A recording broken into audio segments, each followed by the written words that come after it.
So welcome back everybody to the afternoon session for the ALARA BALT Australasian Conference. And we're going to hear from Dr. John Molineux, who's going to, sorry, John, you're a senior lecturer in, because I know you, just having to go into the background, is a senior lecturer in human resource management and course director of the Master of Human Resource Management at Deakin Business School within Deakin University in Melbourne.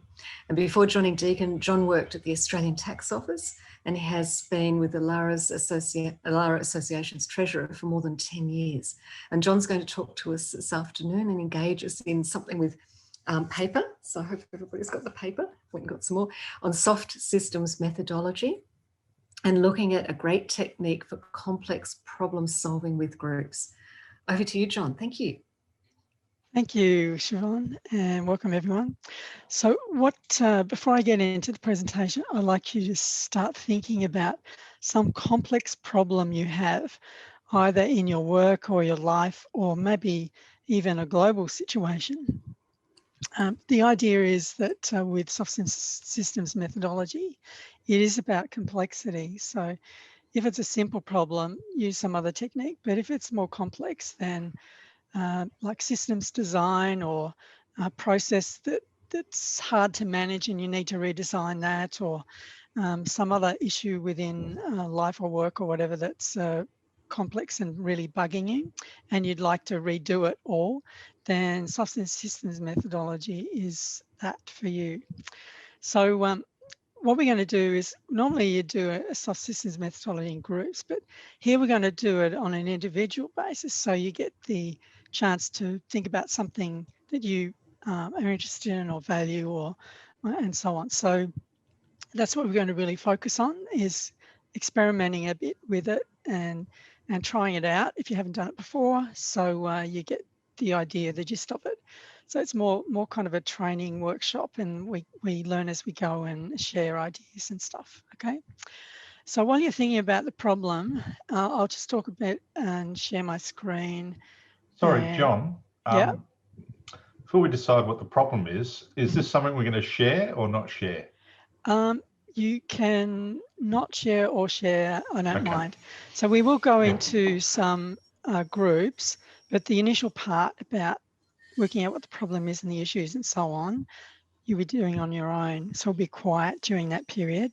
And then when we go into sharing a bit about it, people can ask questions. So there's a technique for that. So I'll show you through that, but you don't have to share if you don't want to. So I'll just talk you through some of what SSM's about, and then we can get into this thing itself. So soft systems methodology is created by Peter Checklin and colleagues. He published that in 1981 in a book, and he used action research to actually develop the process. It's about applying systems principles to structure thinking about things that happen in the world. So, and that can be anything really. So it's a complex problem-solving technique, but it's meant to be adapted to your own situation. So it's pretty flexible. It's he also views it as an organised way of tackling messy situations in the real world. And his second book, there's Checklin Skulls, talks about some of those kind of issues, and they give lots of examples in the book. The third book he publishes, Checklin and Holwell, and there they advanced it a bit further, and he really considered it was a set of principles on method rather than a precise method, and it needs to be adapted. So that's what it is. How's it used? Well, Flood and Jackson say that it is relevant in complex pluralist situations, what I'm talking about. So where there are lots of different views about something, but in the end, the views kind of need to be, well, we need to do something about it. We need to have a shared kind of goal to resolve the issue or to redesign the system. So it's relevant in those complex situations where there's different views and the problem is complex. It's been used in organisational design, information systems, design, performance evaluation, education, and general problem solving. So in an article with Tim Haslett, I outlined how it was successful in the use in designing organisational people systems. And that was in the tax office. And the reasons why it was successful is because it enables creativity. It focuses both on thinking and learning. It balances idealism and realism. It has a flexibility in its approach, but it's also a natural systems thinking approach and has tools which enable you to be creative and to understand complex systems. So according to Checkland, any use of SSM involves these 4 elements: some real-world problem situation, a process for tackling that situation to bring about some kind of improvement, which is the goal, a group of people involved, and a combination of these 3 as a whole with emergent properties. So typical with systems theory is, you do something and something emerges that you think, oh, that was a surprise and it's unexpected or could be unexpected. So those kind of emergent properties are not there at the beginning, and you can only do them as part of the process. So this is the model itself. And you can see on the right-hand side there, so the problem itself, the problem when it's in this kind of situation is called unstructured. And it's unstructured because of the way we think about it and the way we analyze it and do it.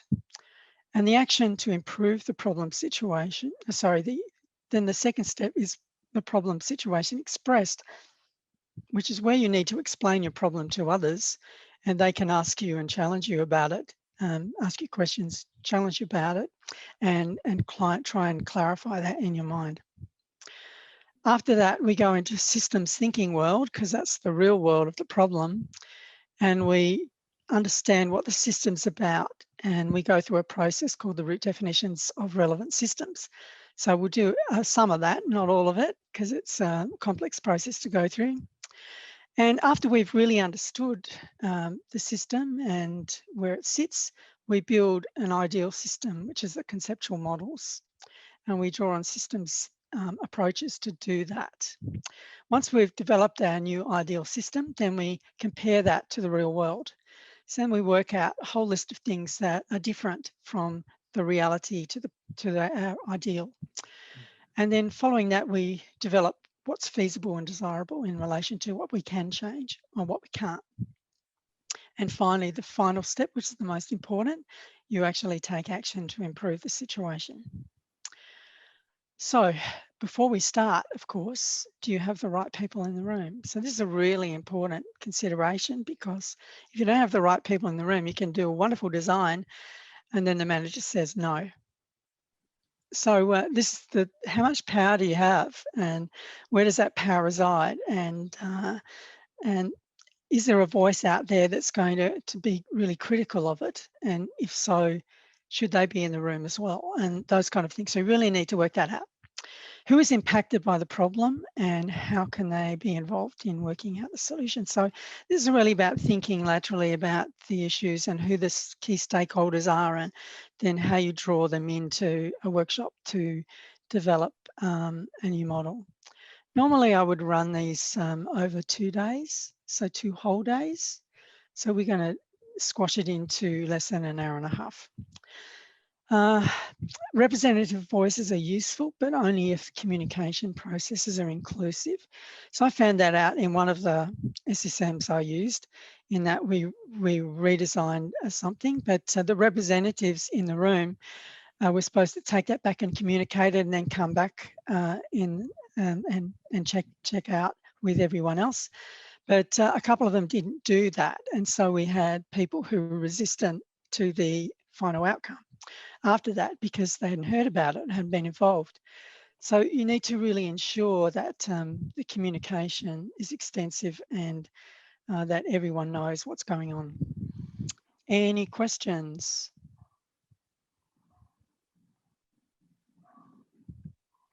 Nope, good. I hope you've got a... I do. Can you go back to to this slide? Maybe not a question, but a comment. when I see the graph with all the arrows and the bottom part and the top part, I think about the iceberg model and all the things that we're doing below, and it's like you don't reveal them until later. So is it on purpose? The purpose is all about the thinking rather than, I mean, it's kind of related to the iceberg model a little bit, because the real stuff is going, above the surface, and that's what you see and that's what you experience.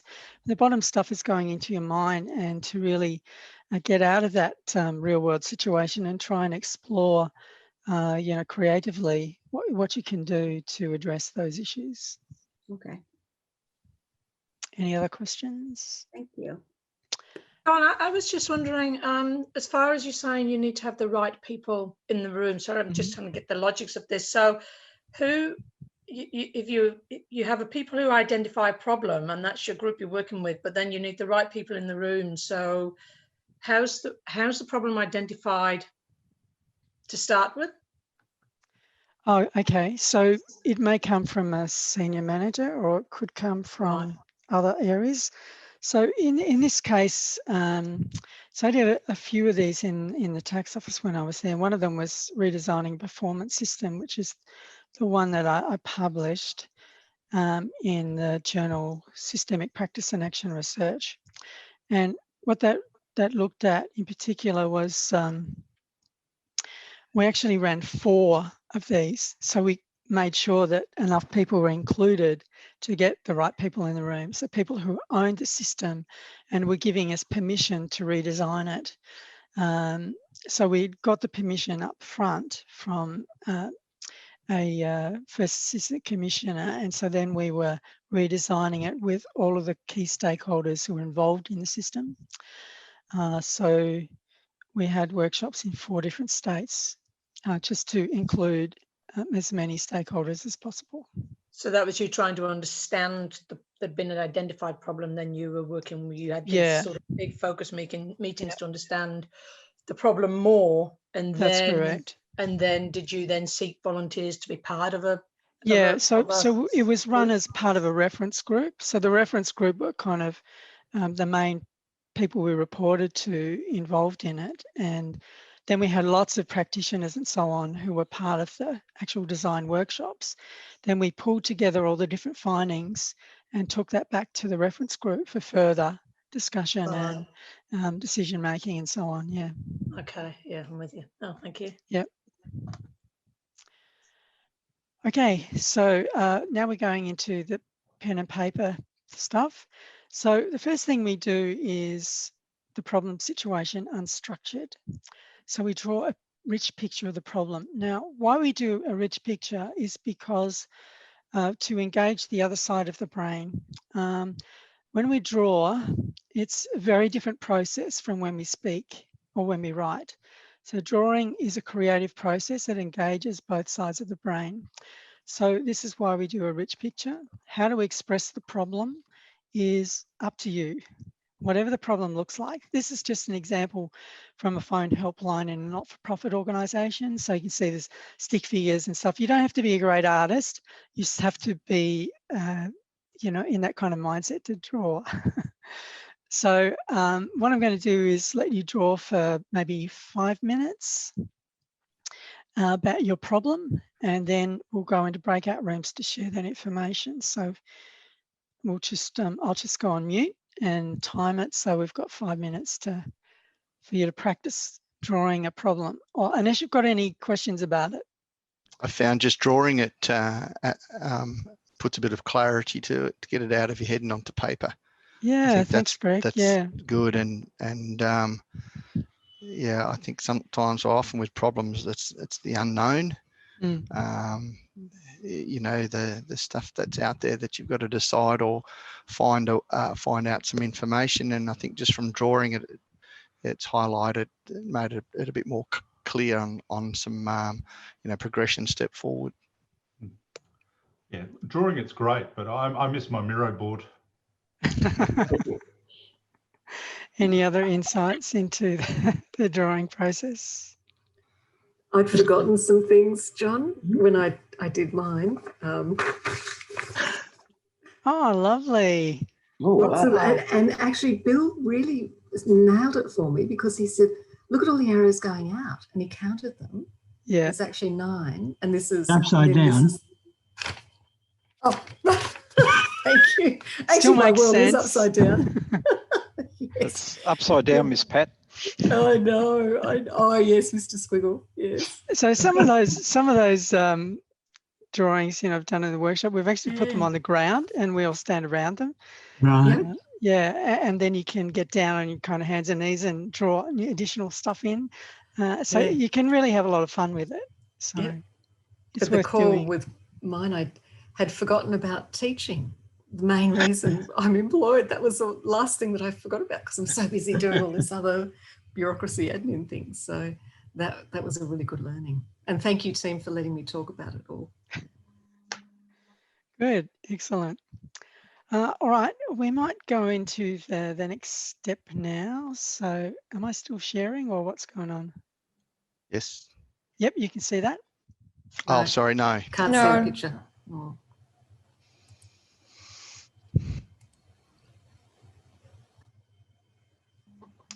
Got it? Yep, got it.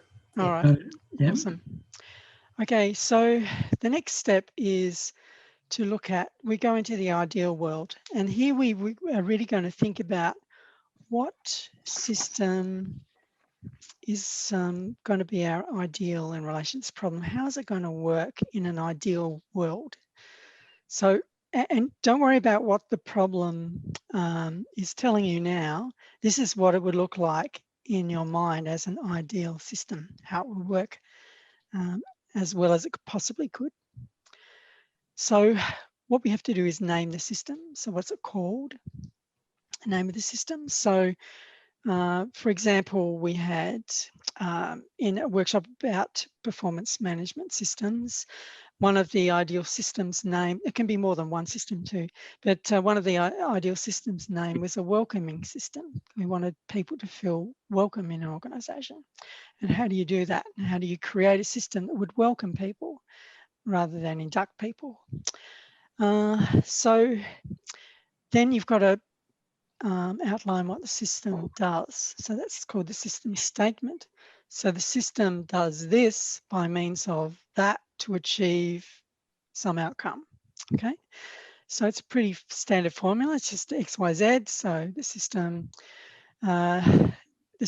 which is the welcoming system, is designed to welcome people into the organisation by means of a range of processes that people will feel enabled and welcomed in order to achieve retention of new recruits. Okay, so that would be that system. And then we go into a detailed understanding of what this ideal system actually does and who are the key stakeholders in our ideal world. And we use the 2 ACEs model. Now, originally it was called CATWO by Checkland, but University of Western Sydney, Richmond people decided to create it as 2 ACEs. So that's the one I use. When we start with a T, the transformation, what's the intent of our change in shifting to this new system? And what's the worldview driving the change? It's really important to think about, you know, what kind of philosophy are we kind of emphasizing? So in the welcoming system, we would emphasize a very open worldview that people are valued and we want to welcome them into our organization because it's a great organization to work in. But then we need to work out who actually owns the system, so who can say yes or no. Who are the main players in the system? So are they the managers or are they the recruiters, those kinds of people? Who are the clients? And clients can be beneficiaries or victims of a system. So you can have a perfect system in some sense, which benefits people and actually causes victimization of other people. So you need to think about that in the context of the design. And what's outside of the system that's actually impacting on the system itself, which is its environment. So you think about that from, it could be it's this environment of disputes, or maybe there's an environment of managerial control, or maybe it's an environment of limited budgets. So what else is impacting the system? And then thinking about your new system, how will other systems be impacted by your new system? So if I'm designing a welcoming system, how's that going to influence my performance processes, such as expectation statements and so on?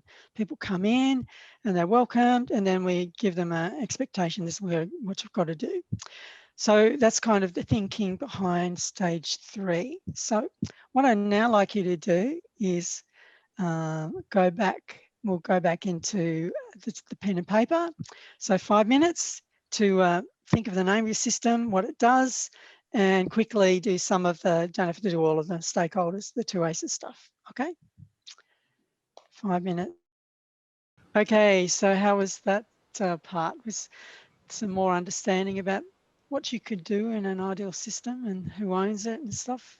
Yeah, I think it's a great process, and I think it's it would be a very enjoyable process. It's the sort of process that I wish I could be with a group and have a few hours doing it. Yeah, so absolutely. Fantastic. Yeah.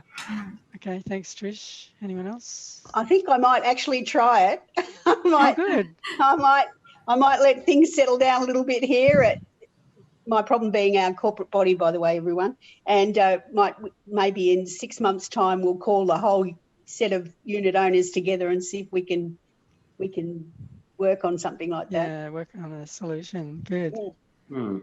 I like the idea that it can be also flexible. Oh, and yeah. it's not very rigid.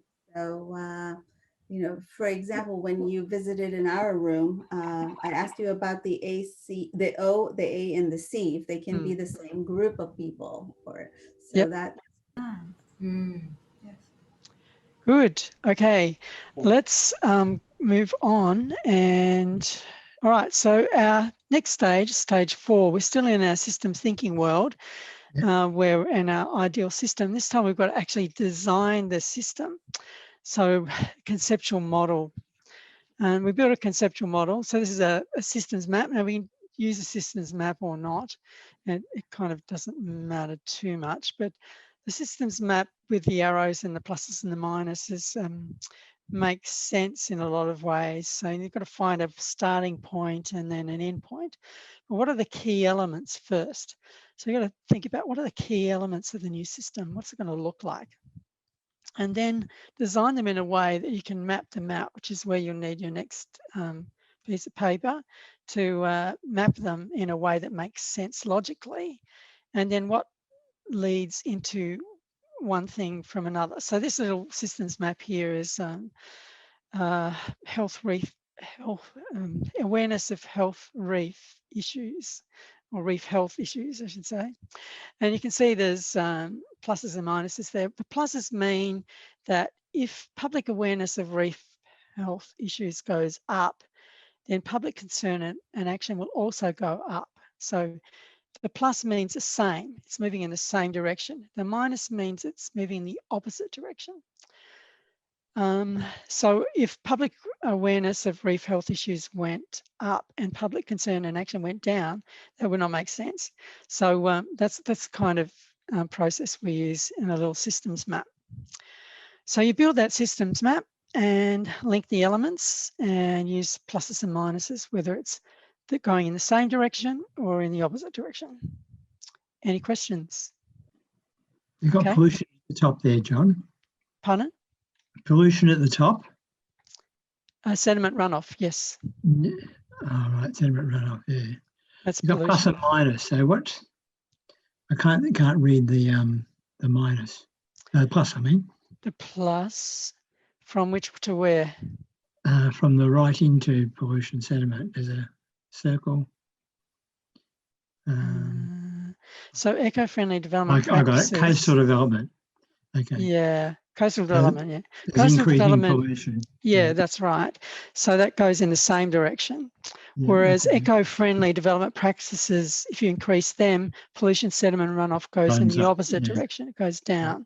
So that's a mitigating factor for the sediment runoff. anyway, that's just an idea of what it might look like. So now we'll just go quiet for 5 minutes. I'll look up, I'll leave that on, and you can think about what are the key elements of the new system. Maybe don't do too many, just half a dozen or so, and then try and link them, all right? Just as an experiment. And I'll put the timer on for 5 minutes. Okay, so I was in a different, just going back to my gallery view so I can see, well, there we are. So that was interesting. So I was with a different group that time. So any kind of reflections on that part of the process? Needed 60 seconds more. Yeah, okay. Well, I'm pushing it because, yeah, I've only got like 10 more minutes. Yeah, it was, I think we struggled most with the plus and minuses. Oh, yeah, don't worry too much about that. So Yeah, no, it's something you just have to learn, yeah, what's, yeah, yeah, positive and I what's think minus. identifying the key elements, well, as accurately as possible, or appropriately as possible, I suppose, would help with that. Yeah, for sure. So it was like, oh, I don't know if that's actually helping or hindering, or if it's even relevant once I started doing it. Well, yeah, it could be relevant. What I was discussing with the breakout group was there's a lot of systems within systems. So subsystems or nested systems, and you can do one of these for each of those subsystems. So it makes it easier if you chunk it down to the lowest kind of system possible. So then you can get a better understanding, a more in-depth understanding of it. Because if you start at the whole of the world, it's too much chaos. Bringing it down to something that's manageable and easy.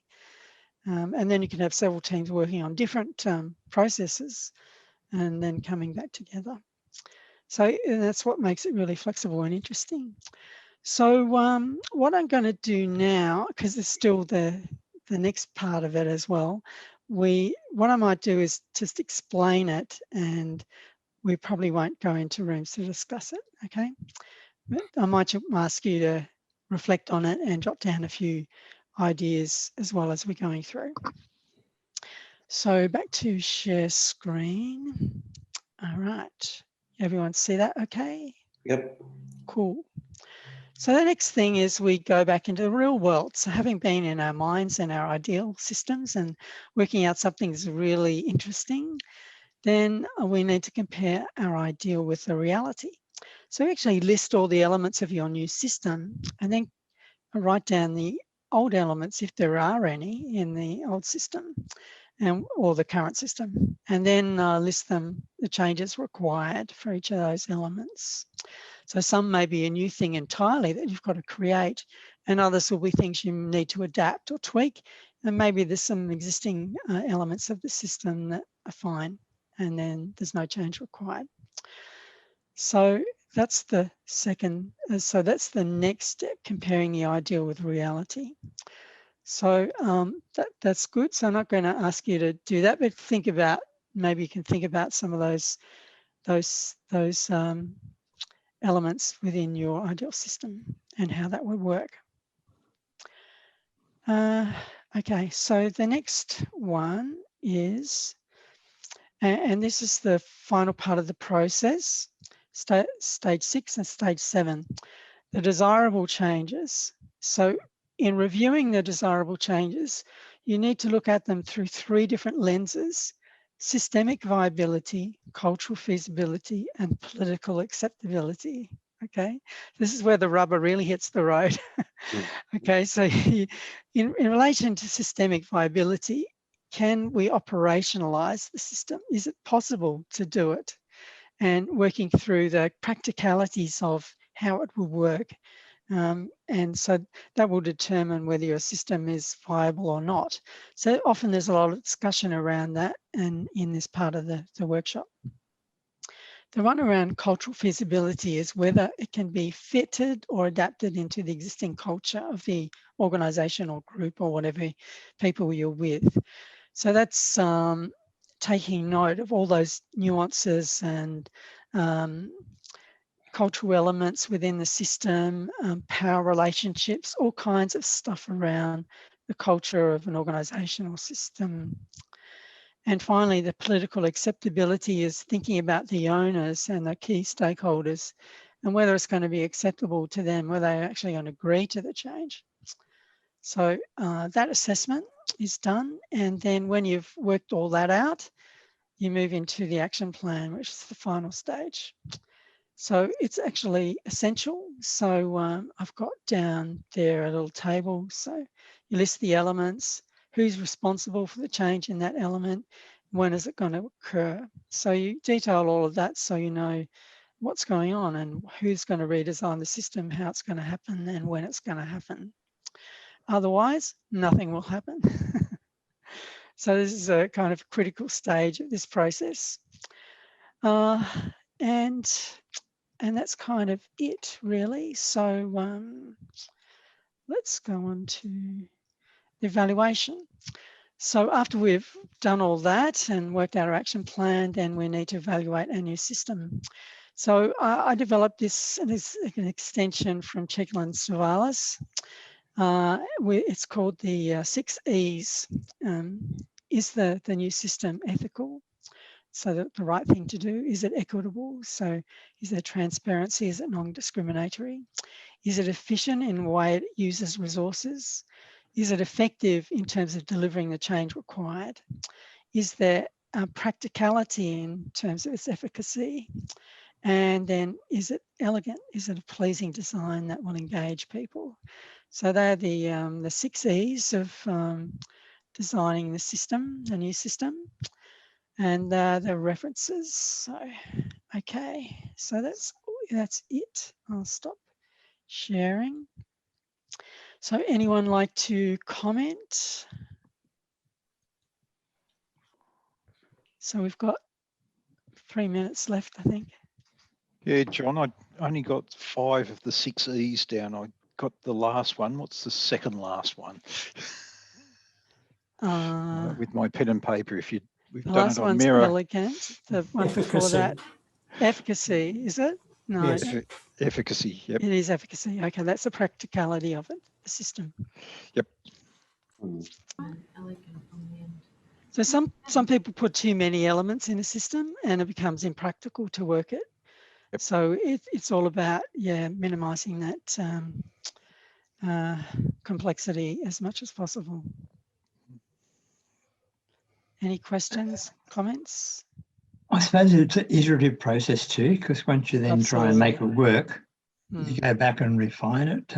Yeah, that's right. And so you might have designed a system and then you decide to implement it and you think, it doesn't quite work the way we were thinking. And then you readjust it, redesign it, etc. So you can go back as you were saying, Ron, as an iterative process. Good. And you can move backwards in steps as well. So if you're not happy with one, you can go back and rethink it through and work out a new design for the ideal system. I think Yadida might have said this earlier on, but I like the flexibility of it. There are some very rigid methodologies for decision making, if you like, and design.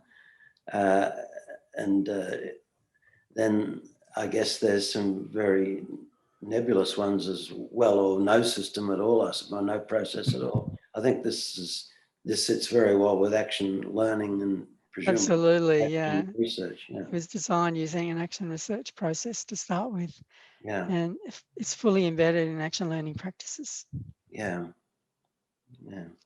And it's awesome with a group, really is.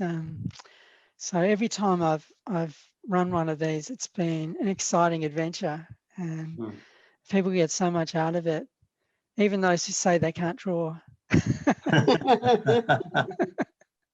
You force them into it and then they kind of get it.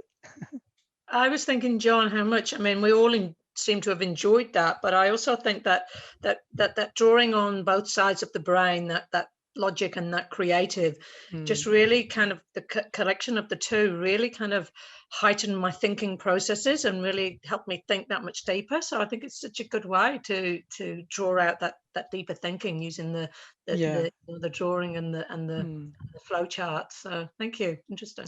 Pleasure. So, John, when would you use this? What's the criteria? You know, why would you use this rather than action research, rather than action learning? Yep. I would use this where there's a complex problem to solve, and you know, there's timeframes involved in it. Okay. So you want to get something done soon, and this is where you can make a lot of progress in a very short time. Whereas participative action research project may take a much more extended time as you go through different cycles. Yep. Whereas here we're looking for something that's quick, and we can pull lots of people together to really focus on it very quickly and get an outcome that we can try and implement. But you could also use it in action research as a tool in the first phase and then revisit it in the second cycle. So it can be used as an action research tool as well. It's logical. Yeah. I just wanted to know where you saw it fitting. Yeah, I see it fitting as a key element of embedding a whole lot of stuff all very quickly, and then moving on to another cycle, and then doing the evaluation process and reflection and so on. Cool. Thank you for sharing that. I think we're time up, Siobhan, so back to you. Thank you, John. That was I would have to say, a very enlightening exercise. Just when you think that you've got everything under control and you start to map it out, you can see the flaws in your own system. So really appreciate the time, and for the teams, the value in being able to share this as well. And I just popped something in the chat. I've got a series of books. One of them is called Drawing on the Right Side of the Brain. And I don't know, John, whether you've seen that. Yeah, I've heard of it. Yeah. It's awesome. So it is about not just thinking you can't draw, it is about being able to think without words. And Lynn probably attests to some of the work that we do at the university, where we try and ask students to not use the words, because that's such a linear process as well. So John, thank you for doing our virtual class. Yes, yeah, thanks for participating, everyone. I really enjoyed it. Yeah, that was brilliant.